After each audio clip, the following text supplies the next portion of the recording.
নতুন প্রতিভা তুলে ধরতে হাওড়ায় টেনিস ক্রিকেট টুর্নামেন্ট। প্রাক্তন ভারতীয় ক্রিকেটার তথা পশ্চিমবঙ্গ সরকারের মন্ত্রী মনোজ তিওয়ারির উদ্যোগে হাওড়ায় এই টুর্নামেন্ট শুরু থেকেই দারুণ সাড়া ফেলেছে। একসময় খেলার জগতে বাংলা মানেই ফুটবল। বাংলার গ্রাম থেকে শহর শুধুই ফুটবল নিয়ে উন্মাদনা ছিল চোখে পড়ার মতো। যদিও বর্তমানে ফুটবল নিয়ে উন্মাদনা কম হয়নি, তবে বাংলা জুড়ে ফুটবলের পাশাপাশি ক্রিকেটের জনপ্রিয়তা প্রচুর। এই বাংলার কোথাও আবার ফুটবলকে ছাপিয়ে গিয়েছে ক্রিকেটের জনপ্রিয়তা। সেই দিক থেকে দারুণ গুরুত্বপূর্ণ হাওড়ায় অনুষ্ঠিত এই টেনিস ক্রিকেট টুর্নামেন্ট।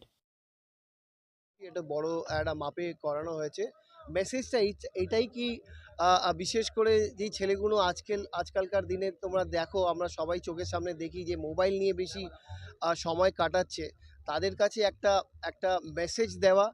আর বাচ্চারাও তো আজকের দিনে হ্যাবিচুয়েটেড হয়ে গেছে মোবাইল আর এইগুলো গ্যাজেটস নিয়ে।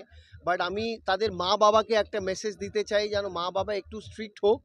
স্ট্রিক্ট থাকলেই কিন্তু ছেলেরা মেয়েরা যারা মোবাইলে বেশি সময় কাটায় তারা কিন্তু ওইখান থেকে বেরিয়ে আসতে পারে। আমি এনকারেজ করব, তাদেরকে বলবো কি মাঠে বেশি করে পাঠান।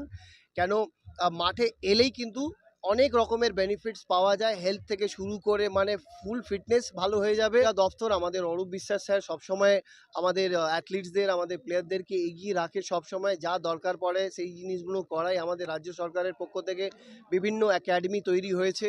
আর এটা ছাড়া আমার ব্যক্তিগত হিসাবে আমি যতটা পারি, আমার কাছে যে আসে আমি চেষ্টা করি তাকে প্রপার গাইড করে তাদেরকে রাইট পথ দেখানো। তার সাথে সাথে আমরা পরিকল্পনা আছে আগামী দিনে আমাদের আরও কীভাবে অন্য অন্য ডিসিপ্লিনটা আমাদের হাওড়ায় জেলা আরও ভালো করে করতে পারি, আরও ইনফ্রাস্ট্রাকচার বাড়াতে পারি, সেই দিকে লক্ষ্য আছে।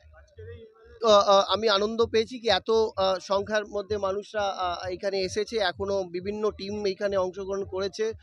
বর্তমান সময়ে সারা দেশ জুড়ে ক্রিকেট নিয়ে চর্চা জোরদার। সেই দিক থেকে পিছিয়ে নেই বাংলাও।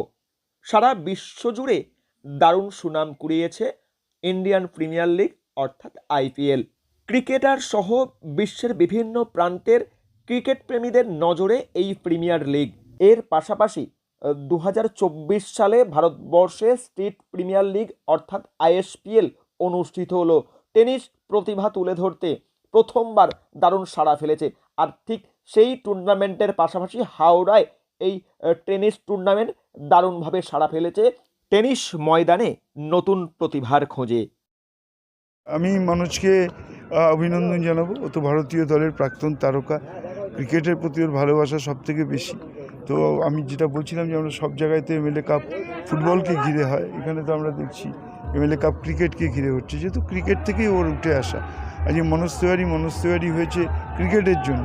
ভাই ওর কাছে আমি একটা আবেদন করেছি, আমি এক বছর ধরে আইএফের কাছে ফুটবলেও আবেদন করছি যে বাংলার ছেলেদের নিয়ে খেলতে হবে, তাহলেই আজকে সন্তোষ ট্রফি চ্যাম্পিয়ন হলে আজকে যে গর্ব হয়েছে আমরা ভারত সেরা হয়েছি, বাংলার ছেলেদের সংখ্যা আরও বাড়াতে হবে। আমি মনোজকেও অনুরোধ করছি, প্রচুর প্রতিভা আছে। যেসব শট দেখছি, এসব শট তো মানে ভারতীয় ক্রিকেটেও দেখা, একটা অফ স্ট্যাম্পের বাইরের বলকে যেভাবে চামচের মধ্যে তুলে দিল, এইসব শট তো এখানে দেখা যায়। দিবারাত্রিব্যাপী 2 দিনের এই ক্রিকেট টুর্নামেন্ট অনুষ্ঠিত হচ্ছে হাওড়ার দাসনগর আরতি কটন মিল ময়দানে। হাওড়া থেকে রাকেশ মাইতির রিপোর্ট, লোকাল 18 বাংলা।